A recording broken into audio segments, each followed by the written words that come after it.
Hello, career thought leaders. It's good to see you today. And we're going to be talking about the death of the resume. Is the resume dying? And what will we do if it does? What will come next?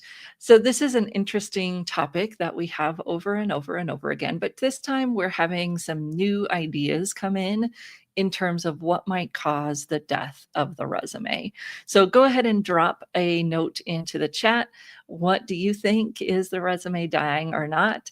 And we are going to talk about what might replace it, what is happening right now in terms of things that might replace it, and really the bottom line of what we need to be able to help clients do, regardless of what the resume turns into or not.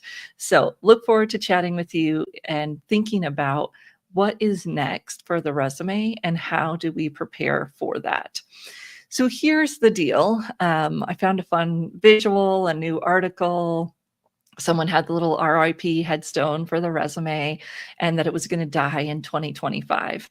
I cannot tell you how many times in the last 15 years that we have had this conversation about the resume dying. I'm sure those of you who have been in the business even longer than me could tell me that it's been happening even longer than the last 15 years. But this time, there's some new technology that is challenging the the existence of the resume. So I dug in, as you know, I love to do, into what is going on and what's causing this difference. So the first thing that we're talking about when we talk about the death of the resume is the rise of skills-based hiring. Now, skills-based hiring says that instead of focusing on a degree, I'm going to look at what are the skills I really need someone to do, and do they have those skills or not? What's the number one way to see if someone has those skills?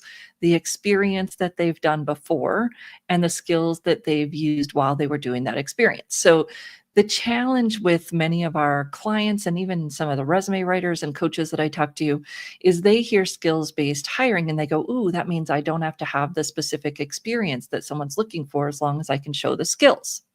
True. And if you don't have the specific experience, you got to do the work to show that you have used the skills, even if you don't have that direct experience. It's not as easy as sometimes our clients try to make it out to be, right? Skills-based hiring is not this, panacea that means it's going to be easier to get hired.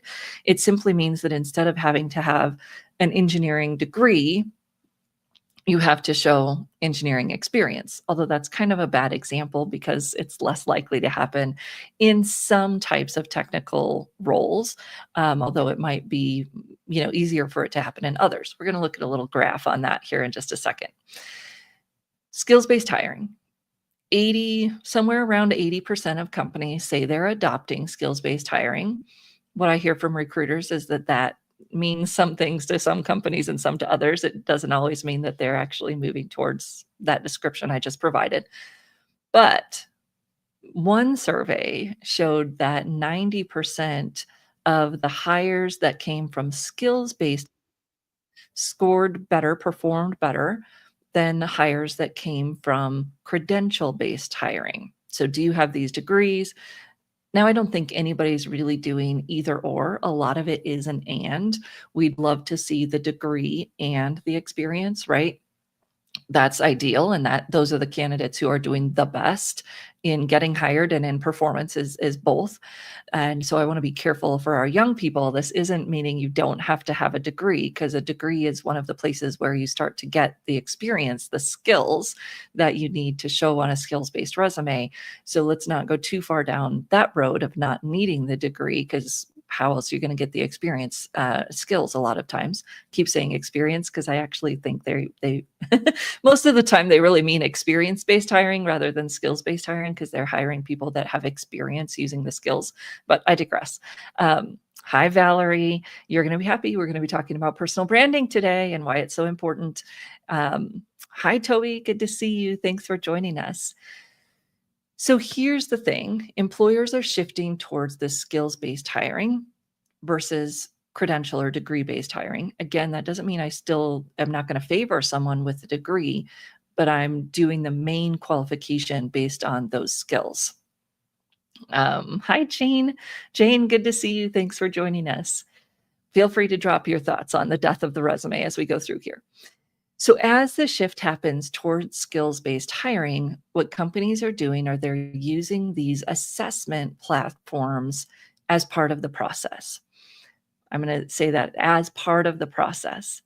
So there's all of these platforms that have popped up, and I maybe will create an article with all the list of them that I found using AI because I don't have time to poke around and look at all of them, but I found this list. It's talking about coding, right? Hacker Rank, CoderPad, Pymetrics, Eightfold, which I have seen advertising on LinkedIn. Eightfold.ai uses talent profiles. It doesn't, it's looking at skills and career paths, which has its own challenges, right? If we're looking at the career path, it makes it hard for someone who doesn't have that experience to get in.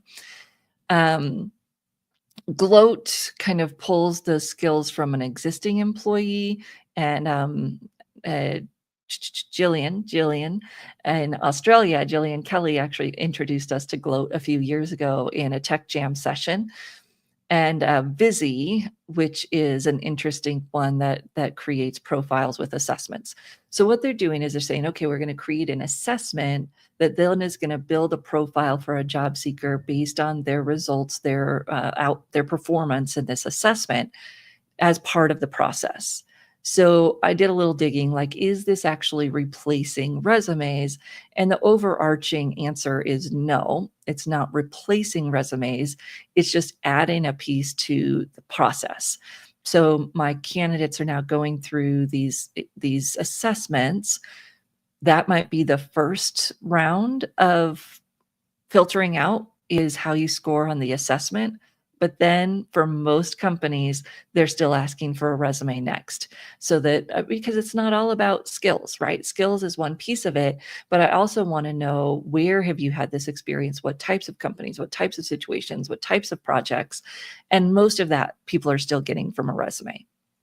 So ChatGPT created this graph. I'm just going to say that up front. ChatGPT created this graph, and it is not exact. It's not meant to be like this is based on a specific data set, but it is interesting, and it is based on trends that we see. These are the types of jobs that maybe used assessment first. So engineering, right? I can do assessments. Kind of depends on the type of engineering. I feel like this is a little broad. My husband's a mechanical engineer. I don't know that you would get, a ton of assessments that could give you skills for a mechanical engineer. But anyways, data science, product management, less in marketing, less in HR and talent. Then it kind of goes back up to operations and customer support. Now, again, this isn't meant to be like this is data that shows these use assessments more than these. It's looking at general trends, general survey data that we found, and it just gives us this aha. It's kind of a common sense aha that some roles are going to be more easily assessed before we look at the resume, and other roles it's going to be hard to come up with an assessment that looks at the skill for that role. And so they're going to stick with maybe more of the traditional hiring path of the resume. So yes, some places they are pulling in more of an assessment. However, then they're still using the resume as a part of the process. So even when we look at what I think is one of the most obvious ways that a resume would be replaced, which is these assessments, even those are not taking the place of it. They're simply another part, another tool in the process towards hiring. Now, this is going to increase. We're going to see more assessments. We're going to see more questionnaires. We're going to see more one-way interviews because of the number of bots that are applying to jobs. So there's a huge increase in fake job seekers applying to jobs. I don't have enough time to understand why programmers would waste their time building fake job seekers that apply to jobs, but it turns out there's a market for that. So as we see the increase in fake job seekers, more bots applying to jobs, you're going to see more hoops in the hiring process that help make sure it is a human. So written assessments, maybe a video assessment, which is a one-way video interview, and these types of assessments or assessment platforms where people go in, they take a few assessments and they build a profile in the tool that then the company is using to hire from. And some of the examples of companies that are using some of the tools that we just talked about, like Stripe, Bloomberg, Amazon, but especially for their technical hires, it isn't going to work for all types of hires, right? Because the assessments only work for certain types of jobs. And not that they won't come up with other ways to assess other types of jobs, but those are the most obvious and the most simple to create assessments for are some of the more technical, coding, even customer service. You can do a gamified or somewhat experience-based assessment of how the person would handle situations, etc. So this is what's happening, and that's good to know. It's good for our clients to be ready for these types of assessments, but it's not resulting in the death of the resume. Now, what we know about HR is that HR typically, unfortunately, tends to be underfunded. So when I look at, yes, there's these new technologies out there, is HR going to be the first place that a company invests money? Probably not. So we're looking at a long-term outlook towards these technologies replacing the basic HR functions that we see today anyways, especially when it comes to talent acquisition. However, what I do see replacing some of the typical ways companies hire is things that get around the bot applicant problem. Those are recruiters doing more outreach, community building, finding candidates, building their pipeline, maybe even kind of the old school way, as well as some of the new tools, newer tools, like Findem and Araya and those types of things that allow an employer to go out and find people on the internet who match a certain profile but aren't necessarily applying. So I might do less of worrying about all of the applications coming in because only a fraction of those are showing up as qualified for the job anyways, and I'm doing more of the outreach. Whether our client is sending a resume into a system or they're hoping to get found, and hopefully they're doing more active than that, right? They're joining these communities, they're participating in these communities. When they do that, that's where what we do over and over and over again is always going to be important. And this is where we help clients do the positioning of who's your audience, what do they care about, and how do you align your stories? That's the positioning piece. And the actual storytelling, the personal branding, which both of those pieces are personal branding, right? The positioning piece is personal branding of really understanding who's your audience, what are they looking for, and which stories are you going to tell. But then the actual storytelling piece, whether it's in a resume, a LinkedIn profile, these profile builders where people are answering questions, the one-way interviews where they have to answer questions, the written assessments, none of that is going to go away. In fact, the projections are that it's all going to increase, right? So it may not be an actual resume, but their story is still going to be told over and over and over again in these types of screening tools so that recruiters can know, do you have the skills? When have you demonstrated them? What have you done? What were the results? Where were you? What type of industry? The fit piece as well as the skills piece, that is all still going to be important. And although we may call ourselves resume writers, we know that the resume is just one output. It's one way that our stories that the clients create show up, but it's not the essence. It's not really the important piece of it. The resume is not the important piece of it. The important part is the strategy, the positioning, and the storytelling. And there's nothing in anything I'm reading that tells me that's going to go away. In fact, it's going to be more important that our clients understand how to do it so that they can cut through the noise, that they understand how to position themselves so that they can adjust the language over and over again as industries shift, as they shift industries. They're going to have to understand how to align their background, their stories to the new language so that they can be seen as having the skills for the skills-based hiring, right? So that piece is so important no matter what the final product looks like. And what I can tell you is that the final product, we can't get too wrapped up in that. I saw somebody posting the other day of like, oh, the LinkedIn profile. And if you don't know how recruiters are searching on LinkedIn, you can't help someone. I thought, well, you're banking on getting found. I don't want my clients ever to bank on getting found and optimizing their keywords. Just like I don't want any of you who are in business to bank on optimizing your website and sitting around and waiting for people to show up. No, right? That's not how life happens. That's not how great opportunities come around. We network, we get out there, we demonstrate our skills in front of others. We find opportunities to have great conversations.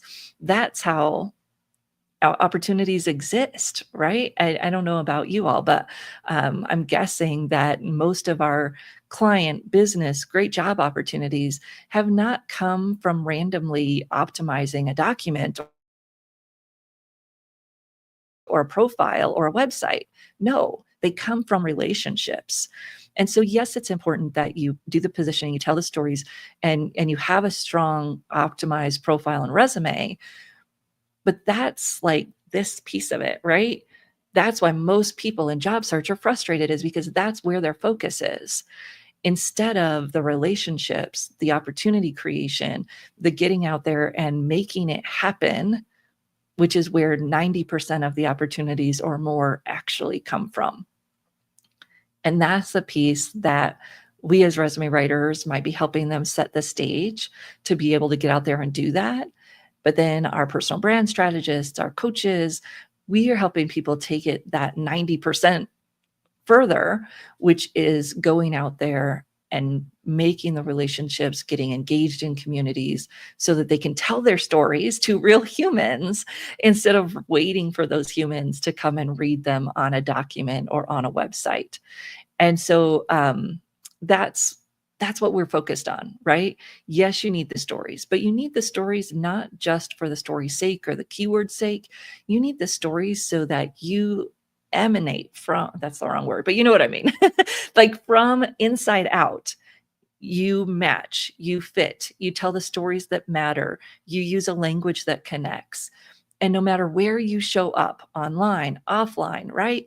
That you understand what matters, who you are, and how you want to connect the dots.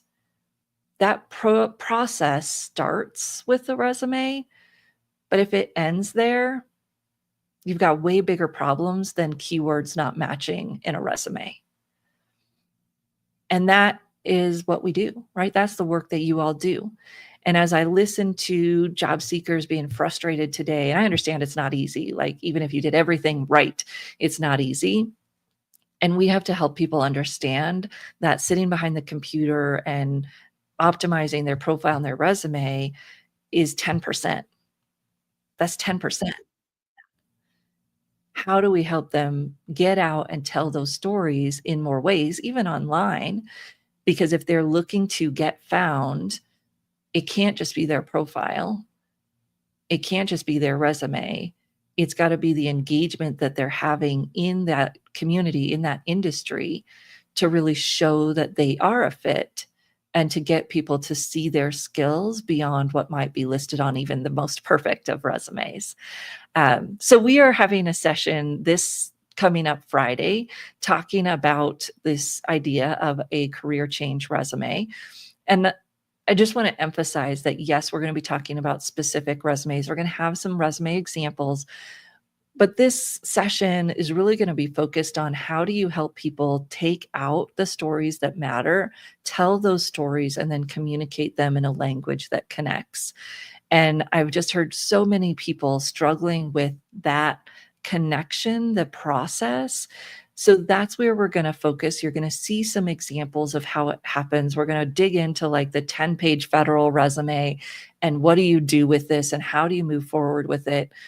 Because when it really comes down to it, it's that audience that we're trying to get their attention. And we can't do that if we don't understand them. And we can't do that if we're not telling the stories that matter. So that's what we're going to focus on during this session. And I love talking about career change, the coaching part of it, the resume part of it, like helping people transition their mindset from the identity of the job that they were to the identity of the job that they want to be. That's what this process is all about. And the resume shows it to them kind of, as a mirror on paper, but it goes so much deeper than that for people to really understand their value and how they can contribute. That brings that confidence from within. It's not just what shows up on the paper. So kudos to all of you who are doing that work. And if you're interested in joining me on Friday, I'd love to see you. The next thing that we've got coming up next Wednesday is our Academy Certified Resume Writer program. And, I hope you understand, those of you who are doing this work or think you might want to do this work, it's not going anywhere. AI can't do the work that we're just talking about right here. It can't tell people stories for them. It really can't even help them tell their stories unless they already have it. So we have to help them do that for those people who are making a transition, who struggle to tell their stories. 80% of our clients, AI is not going to replace the work that we do with them. They still need you, and they need you to be confident and comfortable and good in your craft. So that's what we do in the ACRW program. Now, if you just are, getting started here and you haven't joined us yet, we are doing every other Friday where we talk about AI in career services. And I am excited this Friday to go through some of the popular resume writing prompts that we see, some of the big names posting on LinkedIn, and talk about, that's good, but how can we help clients make it better and deeper and richer? Because most of those are just, put your resume in, get polished out, and we know what that actually looks like. So we're going to talk about how we can adjust those prompts, and you can still use AI to do some great work. You just have to help the client get their stories in there alongside the process. So that's what we're going to be doing in this week's Friday in Career Services on my LinkedIn page and also on our YouTube channel. So you can always go to the Career Thought Leaders YouTube channel, hit the subscribe button if you haven't yet, and we're posting some shorts up there. We'd love for you to share and comment on as well as we move into this resume season, at least through next Wednesday. So thank you, everyone. I hope that's helpful, and I appreciate your thoughts. Oh, yep, link for Friday. Let me put that back up here, and I will grab the link. Oh, I closed it. That was a bad idea. I will put the link in the chat so that you have that, and thank you for asking. Thank you, everyone, and we'll see you on Friday if you're joining us for Friday in Career Services or for the workshop. Have a great week, and we'll see you next Tuesday for Trend Tuesday Live.